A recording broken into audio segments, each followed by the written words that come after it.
Does that mean we have to do everything again? Here's the intro.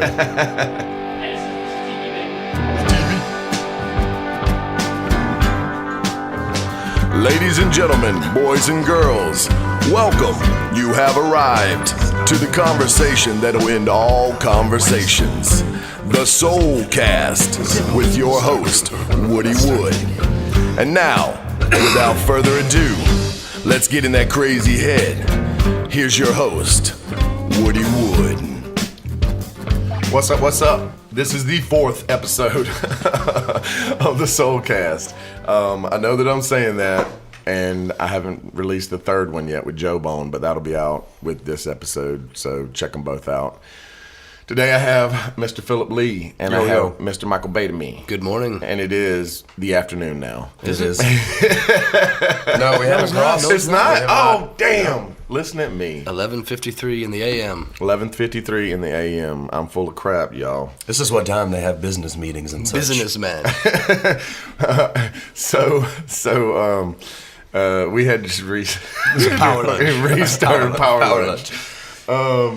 All right, so Badamie came from Florida, but he lived in North Augusta for a long time. I was born in Florida, and I was living in North Augusta by the time I was 1. 1 year old. Yes. And North Augusta is like a bedroom community. It's really quiet, and I'm sure that they thought you were a hellion. From the get-go. The first time I saw you, you were with, I think it was Tony Howard, down at the amphitheater on the Riverwalk. Tony Williams. And the Blues Express. That's right.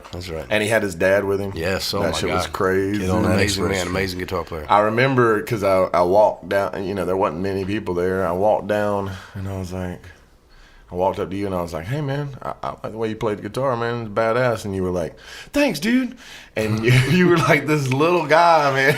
Green, wet behind the ears, still, yes. It was awesome though, because I was like, man, that's so good. And then over the years, there's a lot of musicians that I've met, when they were young and they first got on the scene.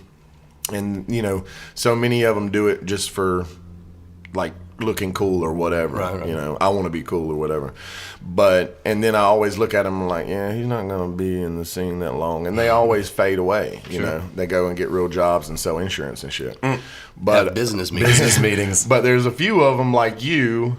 And like Riley Williams, for instance, like whenever I knew him when he was 15, and Craig Waters, I saw him and I'm like, I don't know, but now they're all badasses, and you're one of those badasses that's just fucking kept with it, and I think it's in our blood, like we can't stop. Absolutely, doing it. Can't stop it. You've been playing a lot with Kenny George lately. Yes, that's the main group I'm playing with right now. We got a record coming out April the 8th, Tuesday. Oh, cool. Gun Shy. Where are y'all going to release it at? We're hopefully maybe going to do something at Metro Coffee House as far as like a show on that day maybe. And May the 9th, we're going to be at Sky City, kind of treating that as the official CD release party kind of thing. Awesome. But it's got 7 tracks on it, I believe, and all great original music from Kenny George, and we're all really excited about the record coming out.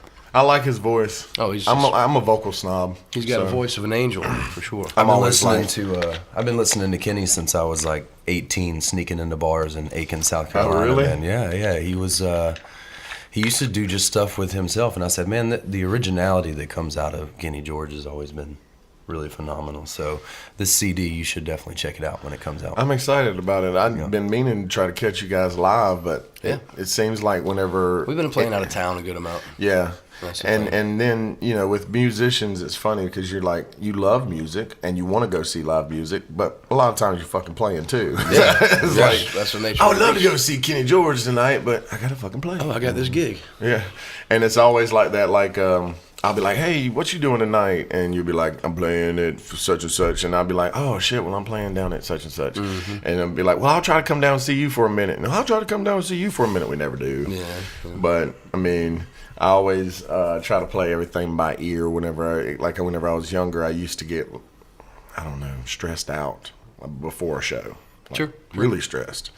And I would be like, everything's gonna, Got to be mellow. Did you ever have much stage fright, or do you now? It's always something. It's what you're excited for. It's what you woke up in the morning for. To be able to go get on the stage and play in front of these people that are there to check the music out. So, you know, there's always definitely energy that gets built up throughout the day. Yeah, you know? yeah. Once you get on that stage and hit those first few notes in that first song, It it's all just is like, cool. hey, Yeah. man, this is what it's for. Yeah. This is what it's all about.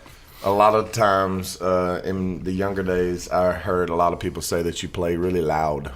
Yes, I am. But these days, I I think you're better with your dynamics. That's definitely something that I've battled with over the years. You know, I mean, just at first, I mean, looking over here to my left, this Fender Super Reverb Yeah, that's sitting I know. over here used to be mine, and Yeah. used to be cranked on 10 all the time, and Ear piercing. it'd just be like, there's no way. You just got to turn down if we're even going to get this going. What I, you know, what I mean, like certain amps, you got to have them turned a certain amount so they're going to do that thing that they do. You know, but over the years, I've just tried to. It's not that I'm going deaf or anything at this point in time. You know, just try to make everyone happy in the situation, but you- still get the.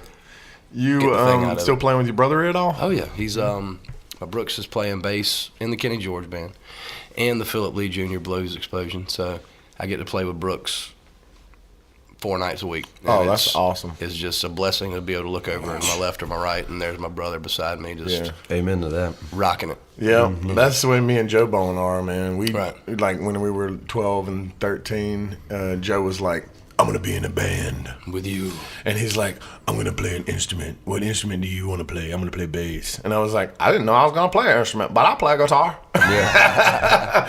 And then like we were kids, and we were like having a party, and you know when you're young, like they all want to play the power chord stuff, and they only know like a part of a fucking song. Right. And so I learned playing the Eagles from an easy chord book. That's how I learned, just taught myself. And I would listen to the songs over and over and try to learn them. And one day after a party, all the kids had left and everything, and I played a song. I played a piece for Easy Feeling for Joe, and he's like, "Dude, you should have played that while everybody was here." And I was like, "They don't want to listen to that because they want to." And he's like, "Yeah, but it's a whole song. You can play a whole song." Top to bottom, baby. And I was like, That's "Oh, an accomplishment. Yeah, yeah, it was for me, especially because I mean, you're a kid and you just want to go out and. Hey, you learn, and you can like, I can do this riff. Listen to this riff. Check that riff out. But it's like, can you do a song from top to bottom, Yeah, start to finish? yeah, You know? Then whenever you get absolutely. those going, you're like, ooh, I'm really doing something now. Now, in my life, I've had a lot of influences from family to, like my cousin that plays in the band Judge, Lefty J. He's the reason that I play music because I used to think that shit was magic. He's a damn good player. Yeah, I've seen him. He's a damn crazy player. good. And so with you, did you get a lot of encouragement from the fam and all that stuff? Absolutely. My mom, you know, she is just all you could ask for in a Exceptional. mother. You know, like Exceptional. she bought my first guitar for me whenever I was 13, 14, acoustic, you know, then get my first electric rig, amp, and a guitar whenever I was like 16, you know, and she was never once, can you turn that down? You know, never once with that whole thing, you know, and just That's cool. let me in my room, just sitting there with the stereo wide open and the amp wide open, learning and just pick it out over and over and over until you get it enough right to where And you're that's like, ooh. that's kind of how you learned. I mean, Oh, yeah. Just listening to the songs over and over, rewind, play, trying to pick it out and It's trying to match crazy. the notes and match the tones and match the sounds, you know. These days, it seems like, you know, you have so much at your fingertips. And whenever I was coming up, like, it was hard for me to find an easy chord book. Right. And nowadays, you can just go on the internet and find whatever. Right. Yeah.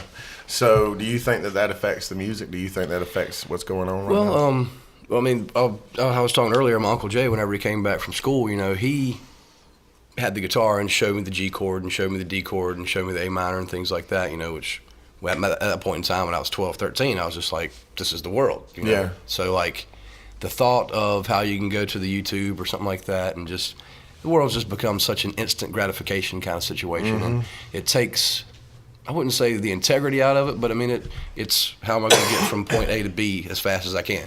But a lot of times that getting from point A to point B, that's where you learn all your things, you know. So you can't look at it like a fast process at all. You just got to No, yeah. really put all the time in, all your heart, and that's where all that comes through as far as the time that you spent. Exactly. That's where it's like, damn, this guy's took his time with the situation versus this real sloppy, oh, I can do this, but I can't do that. How do you do this? But It's just the time that you spend with it, you know. Well, there's some musicians that I call paint by number musicians. Sure. And I think that the soullessness is it really bugs me. Yeah.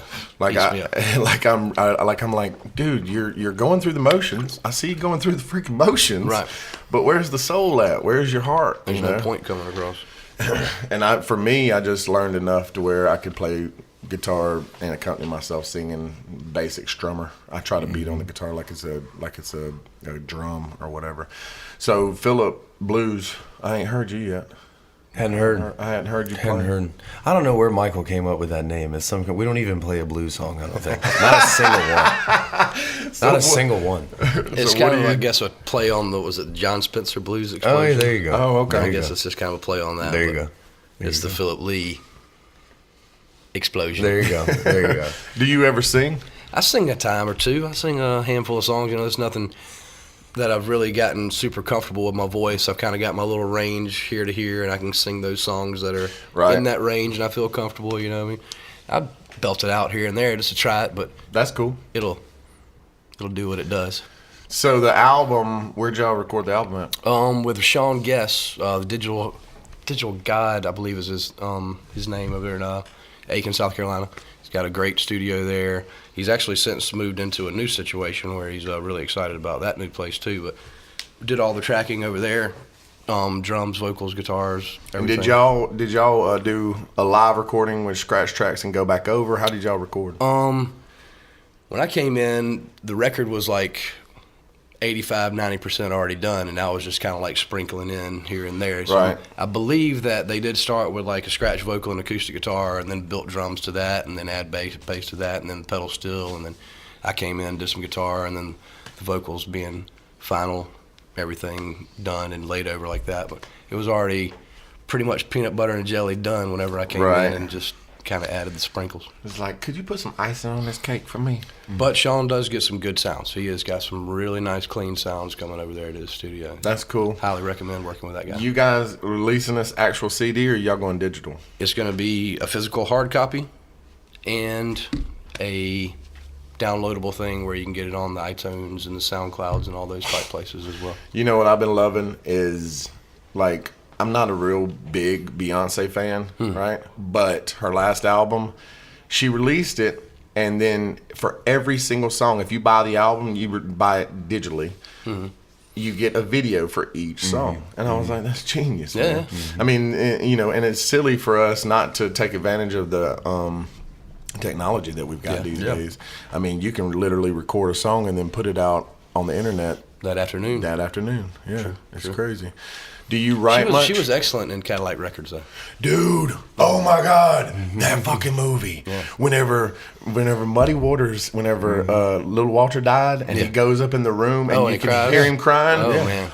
Man, the hair on the back of my neck's standing up right now thinking about that shit. Yeah. And that dude that played Muddy Waters nailed that Yeah, shit. amazing. I was Fantastic. like, what the fuck? Cadillac Records, y'all motherfuckers check that shit You gotta out. see that. Somebody gonna take care of Walter? Somebody gonna take care of Walter. Somebody gonna take care of Walter. Somebody gonna take care of Walter? Who Yeah, the take man? care of me. Yeah, take care of me. That's right, Mud. He's like, I gotta use restroom. He goes in I'm gonna there. need another Cadillac. Oh my God. I'm gonna need another Cadillac. You my white daddy. Yeah, man. She was badass in that motherfucking movie. She was great. Mike, you showed me that movie for the first time. Yeah, I was like, Phil, you gotta watch this. The first time that I watched that Excellent. movie, I literally rewound it and watched it again. Amen. Because I was like, holy shit. Yep. And whenever Chuck Berry got on the scene, I was like, what? Here it comes. I didn't even know.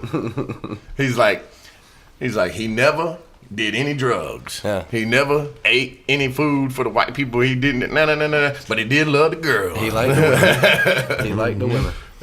And then, Can't blame a man for that. Can't blame Hell him. no. I love the women.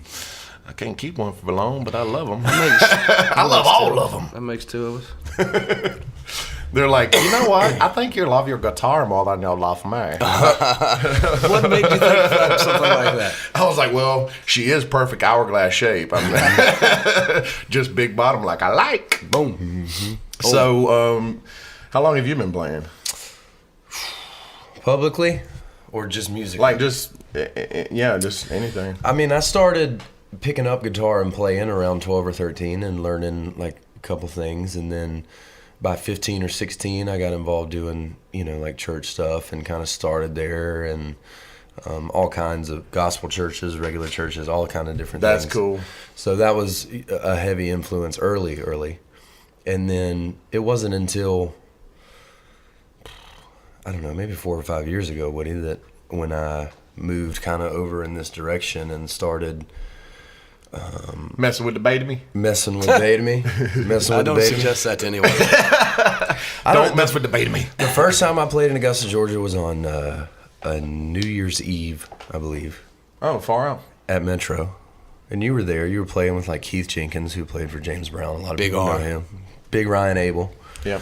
Brooks Andrews. Brooks Andrews was there. Michael Badamie was thrashing it up. And I think Jamie Jones was playing drums. Jamie Jones, yeah. Oh, Jamie. Yeah. Good God, Jamie. And I came downtown, and I was invited by Ryan and came out and said, I want you to sing a song during when we take a break. And I said, okay, man, I'll do that. That sounds fun. And Ryan's got a good voice, too. Oh, he's got an excellent voice, yeah. So I went up there and played, I don't know, 1 or 2 songs, and Michael heard it, and he seemed to like it some, and we kind of hit it off and became friends and started playing a lot more, and now it's 3, 4, 5 times a week, and it's been going great. I love it. It is the greatest job in the world. It is, man. Man, it is. You can't. There's no description. You can't put your fingers on it in any way. Yeah. Like people think I'm full of shit. Yeah. Whenever I put on Facebook, I fucking love my life. Yeah. They're like, seriously, how can you love your life like that? Yeah. I'm like, because you got to be me for a fucking day. I'm telling you, this shit is awesome. You gotta try it. You gotta try it. You gotta try it. So, was the blues a real big influence for you? Because for me, Absolutely. like for me, man, the blues is it. Yeah. As far as I'm concerned, that's where it all fucking came from. Sure, absolutely. And you're speaking of Cadillac Records, like you're gonna think I'm weird, but like when Ray came out, holy shit! Yeah. I was like, I was a Ray Charles fan, Right. but I had no fucking idea. The way it all went down. Yeah, and I was like, whoa, he's a badass motherfucker. And then Eddie and the Cruisers, John Cafferty and the Beaver Brown Band. What? Yeah. That dude's voice was just so good. Yeah. On the dark side. Oh. and the Doors. So there, I got like the top 5 of my personal favorites. Sure.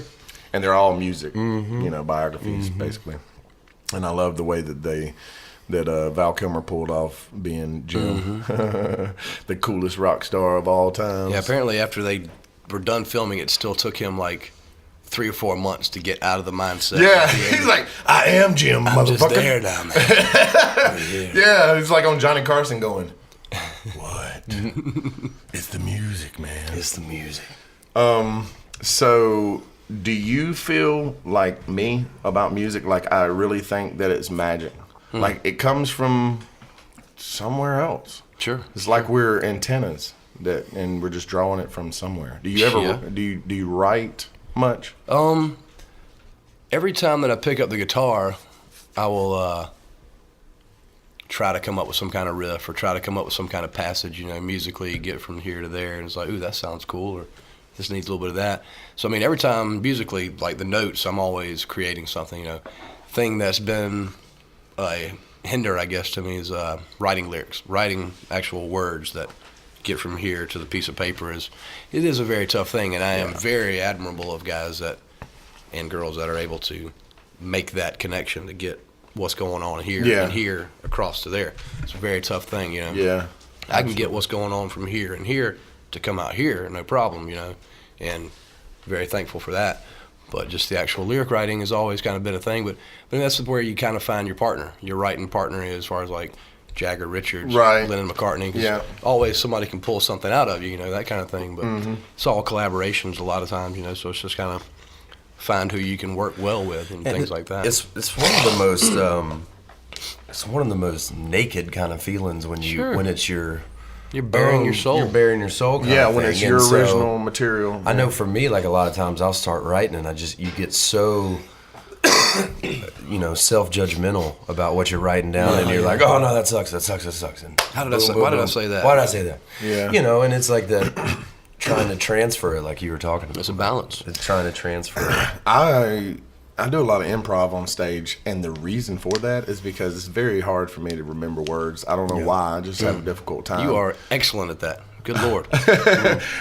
Oh, the improv shit? Yes. Yeah, I appreciate The that. amount of stuff that just comes off the top is highly impressive, sir. I appreciate that. Sometimes it goes easier like that, though. You just do it like It when does. it's a feeling instead of rehearse. Well, what's beautiful about it is it gives me a little bit of leeway to where to where I see what you did. to where I can, like, if I'm going through something, right? Because music's therapy for me is therapeutic. The best. If I'm going through something at that particular time and I'm on stage and I'm singing improv, I can work through some shit in my head on the stage in front of everybody and have this moment to where I'm like, whoa, did I just do that? Like, I literally have those moments and I'm like, wow, that's fucking awesome. And so I have like, I've had out of body experiences on stage and like full body orgasms and shit like that. Like, because I need a break. I have to clean.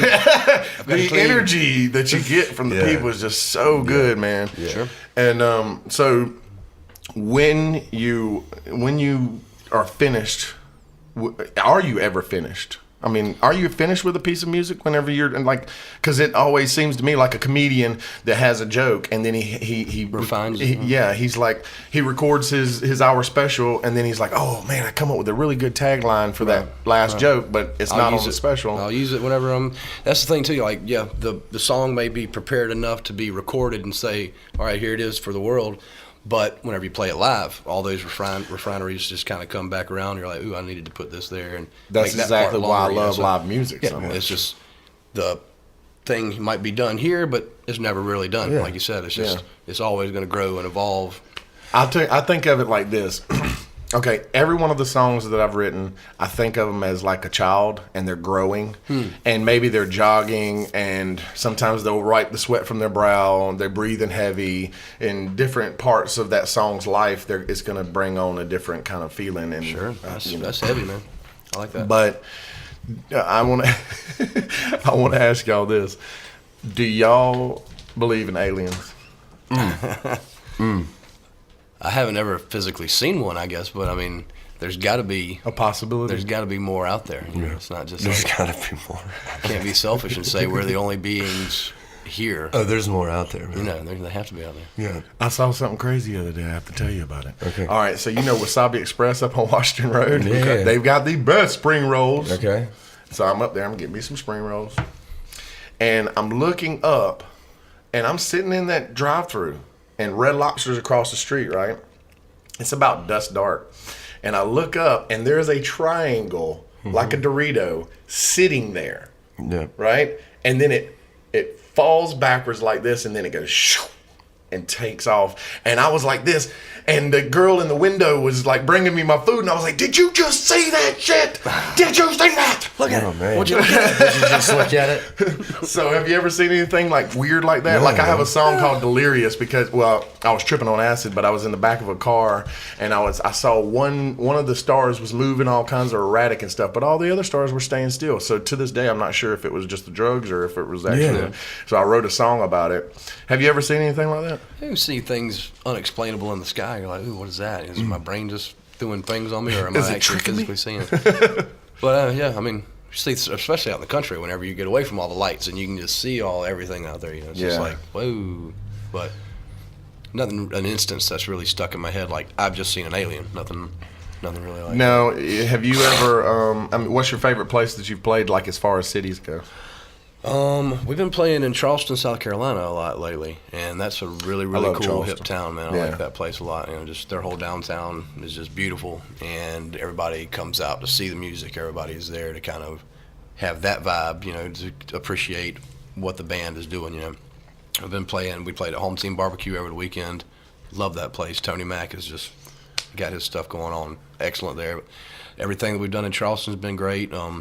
Spartanburg's been great. Savannah's always great. Columbia, love Savannah. we did Columbia around St. Patrick's Day, and that was just insane over there too. But going back to Savannah and Charleston this weekend, excited about that. Get to see our good buddy Jacob Belts down there in Savannah. He was texting me last night. Jacob's a good one. I like him too. Yep. It's been Greenville for me, man. Greenville? Yeah, if you're a musician, you need to try and get to Greenville somehow. downtown Greenville's area. always been a good place. Yeah, they spent about $487.5 billion on their downtown area. It's so pretty. And it paid It's off. so clean. Yeah. Really? It paid off. I would eat a steak off the ground there. Damn. It's real nice. That's what's up. It's real nice. And they I take love care the of you. history in the southern cities. Like, because especially Savannah. Holy Yeah. crap. Like, just walking around downtown Savannah, it's like Yeah. you get this weird feeling. It's like just the history there. Hundreds and hundreds of years of people have been walking here before. Yeah. Here I like am. this oak tree probably was here 200 years ago, Yeah. you know? And it's so pretty down Yes. there. Have you ever been over on the West Coast much? As far west as I've been is Austin, Texas. Austin's I have not awesome. gone any further than that. It was a blast. I went with my Uncle Jay, the one that got me started on guitar, and that was an intense. I was 21, I guess, and he was going there for a business trip, and he asked if I wanted to go, and I was like, absolutely. Yes. We're there for like 10 days, so like he would go to work during the day, and I'd be downtown Austin just like buzzing around, checking everything out, you know. Yeah. Then he'd get off work, and then we'd go to the bars and hang out and check out and stuff. Yeah. I met Jimmy Vaughn there. That was No kidding. very, very impressive. I met Jimmy Vaughn whenever he played at the Heaton Stadium with Bob Dylan. Oh yeah. And Junior. Junior Brown. Yeah, Junior Brown. He's a beast. Yeah, he's He's a crazy. real beast. You know what? I shouldn't say that. I heard a weird rumor. One of the guys on the bus was said something weird about Junior Brown, and I was like, "Are you serious?" You never know. But hey, man, when you're on the road, dude, whatever. you weird gotta stuff fill your time. happens. That's one of my things, man. I hate waiting to play. Yeah. Yeah. Like, I don't hate it. I mean, it's okay, but I get anxious. I'm like, all right, play, man. Is it ready? Is it time? Is our time yet? Is it time to go and do this? Sure. Because whenever I was a little kid, whenever I was younger and I started being able to go and see live shows, I would go in and I would be like, why aren't they playing yet? Like at 9 o'clock, I'd be like, oh, when are they going to play? Right. You know, so I was always like, whenever I get to be on stage, I'm going to play at 9 o'clock. I'm going to play a 3-hour set, and I'm not going to fucking take a break. And yeah, I learned that wasn't going to happen real quick. That's a long tough for you right there. Yeah, I know.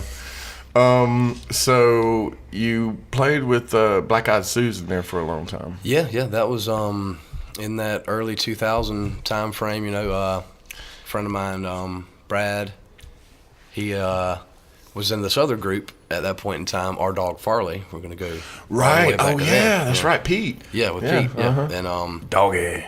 they were playing, doing some stuff, and Brad, he knew that I played guitar, and he was like, "Yeah, come over and just kind of sit in, check out the band, and see what kind of vibe you feel." You know, so like, there was like 9 guys in that group. You know, we Yeah. had like flute and Yeah. saxophone, a couple of guitar players already, and stuff like that. You know, so when we go play at Joe's Underground, like 9 of us on stage in that area. It's like, don't bump me, dude. Yeah, like, trying to breathe over here, man. But played with them for a while, and it was great. You know, it was my first experience, like playing in front of people and getting that feeling of like, I've been doing this in my room and I enjoy it, but here it is now. I'm on stage doing it in front of people, and people are like, Yeah. you know, staring. You know, so it's just like that feeling, hooked. Yeah. Oh yeah. That kind of thing. So we were doing that for a while, and then it kind of, like I said, there's so many guys in the group that certain people wanted to go this direction, and then the other handful that wanted to go that direction. You know? Right. So me and Brad and Darren Plunkett, the drummer at the time, we